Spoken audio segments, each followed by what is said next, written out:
त्वं हि दुर्गा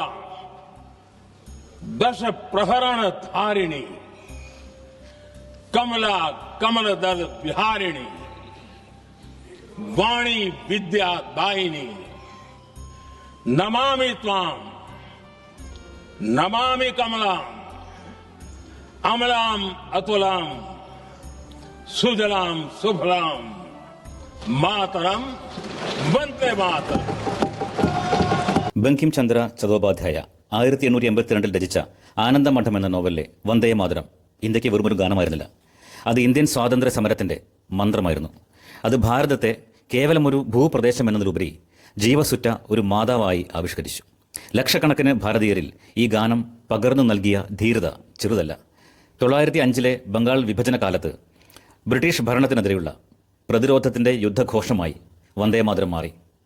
ഈ രണ്ട് വാക്കുകൾ ചുണ്ടുകളിൽ ഏന്തിക്കൊണ്ടാണ് സമരപ്രവർത്തകർ ലാത്തി ചാർജുകളെ നേരിട്ടതും തൂക്കുമരങ്ങളിലേക്ക് നടന്നെടുത്തതും. ഇത് വന്ദേ മാതരത്തെ ദേശീയ ഐക്യത്തിന്റെയും ത്യാഗത്തിന്റെയും നിർവചനമാക്കി മാറ്റി.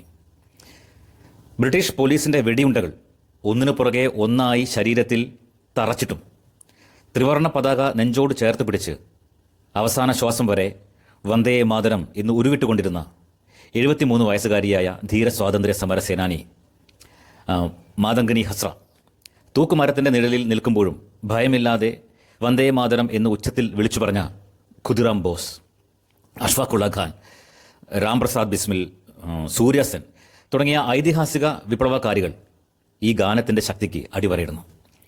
ബ്രിട്ടീഷുകാർ ഈ ഗാനത്തെ വളരെയധികം ഭയപ്പെട്ടിരുന്നു. വന്ദേ മാതരത്തിന്റെ അച്ചടിയും ആലാപനവും അവർ നിയമപരമായി നിരോധിച്ചു.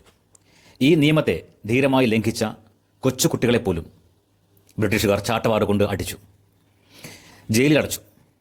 അപ്പോഴും വന്ദേ മാതരം അഭിമാനത്തോടെ ആലപിച്ചുകൊണ്ട് കൊച്ചുകുട്ടികൾ ഭാരതത്തിന്റെ തെരുവുകളിലൂടെ പ്രഭാത ഘോഷയാത്രകൾ നടത്തി. സ്വദേശി പ്രസ്ഥാനത്തിന്റെ കാലത്ത് സാധാരണ തീപ്പെട്ടിക്കൂടുകൾ മുതൽ വലിയ വ്യവസായ കപ്പലുകളിൽ വരെ വന്ദേ മാതരം എന്ന വാക്കുകൾ അച്ചടിച്ചിരുന്നു. ഇത് ബ്രിട്ടീഷ് വാണിജ്യ കുത്തകകൾക്കുള്ള നേരിട്ടുള്ള വെല്ലുവിളിയാവുകയും ആഭ്യന്തര സ്വയം പര്യാപ്തതയുടെ വികാരം ജനങ്ങളിൽ വളർത്തുകയും ചെയ്തു. എന്നാൽ പിന്നീട് ഈ ഗാനം രാഷ്ട്രീയ തർക്കങ്ങളുടെ കേന്ദ്ര ബിന്ദുവായി മാറി. ഇന്ത്യയെ മതപരമായി വിഭജിക്കണമെന്നും പാകിസ്ഥാൻ സൃഷ്ടിക്കണമെന്നും ആവശ്യപ്പെട്ട മുഹമ്മദ് അലി ജിന്നയുടെ നേതൃത്വത്തിലുള്ള ഓൾ ഇന്ത്യ മുസ്ലിം ലീഗ് വന്ദേ മാതരത്തിലെ ചില വരികൾക്കെതിരെ ശക്തമായ എതിർപ്പുകൾ ഉന്നയിച്ചു. ഗാനത്തിന്റെ വരികളിൽ കടുത്ത ഹൈന്ദവ ബിംബങ്ങൾ ഉപയോഗിച്ചിട്ടുണ്ടെന്നും രാജ്യത്തെ ഒരു ദേവിയായി കാണുന്നുവെന്നും ഇത് ഇസ്ലാമിന്റെ ഏകദൈവ വിശ്വാസത്തിന് വിരുദ്ധമാണെന്നും അവർ വാദിച്ചു. എന്നാൽ വന്ദേ മാതരത്തിന്റെ പൈതൃകത്തിനൊപ്പം ഉറച്ചു നിൽക്കുന്നതിന്, അങ്ങനെ ഒരു തീരുമാനമെടുക്കുന്നതിന് പകരം പണ്ഡിറ്റ് ജവഹർലാൽ നെഹ്റു നയിക്കുന്ന കോൺഗ്രസ് നേതൃത്വം രാഷ്ട്രീയ സമ്മർദ്ദങ്ങൾക്ക് വഴങ്ങുകയാണ് ചെയ്തത്. ഈ ഗാനം മുസ്ലിങ്ങളെ കോപിപ്പിക്കുകയും അസ്വസ്ഥരാക്കുകയും ചെയ്തേക്കാമെന്ന് നെഹ്റു സുഭാഷ് ചന്ദ്രബോസിന് കത്തെഴുതുകയുണ്ടായി.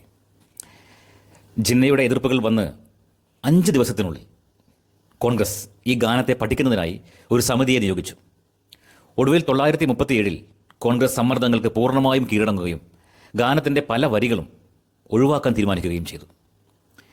ഇതൊരു അനുരഞ്ജന ശ്രമമായിരുന്നെങ്കിലും ദേശീയ സ്വത്വത്തിന്റെ സുപ്രധാനമായ ഒരു പ്രതീകത്തെ ദുർബലപ്പെടുത്തിയ രാഷ്ട്രീയ പ്രീണനത്തിന്റെ ആദ്യകാല ഉദാഹരണമായാണ് അന്നും ഇന്നും വിമർശകർ ഇതിനെ വീക്ഷിക്കുന്നത്.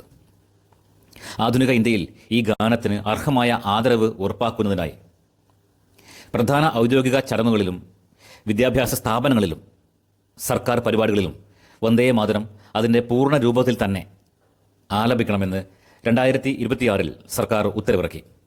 വന്ദേ മാതരത്തെ അതിൻ്റെ ചരിത്രപരമായ സമ്പൂർണ്ണതയിലേക്ക് തിരികെ കൊണ്ടുവരാനും ഒപ്പം ഒരു കാലത്ത് ഈ രാജ്യത്തെ സ്വതന്ത്രമാക്കാൻ പ്രേരിപ്പിച്ച ആ വീര്യം വരും തലമുറകളുടെ ഹൃദയങ്ങളിലേക്ക് ആഴത്തിൽ എത്തിക്കാൻ ഇത് സഹായിക്കുകയും ചെയ്യുന്നു.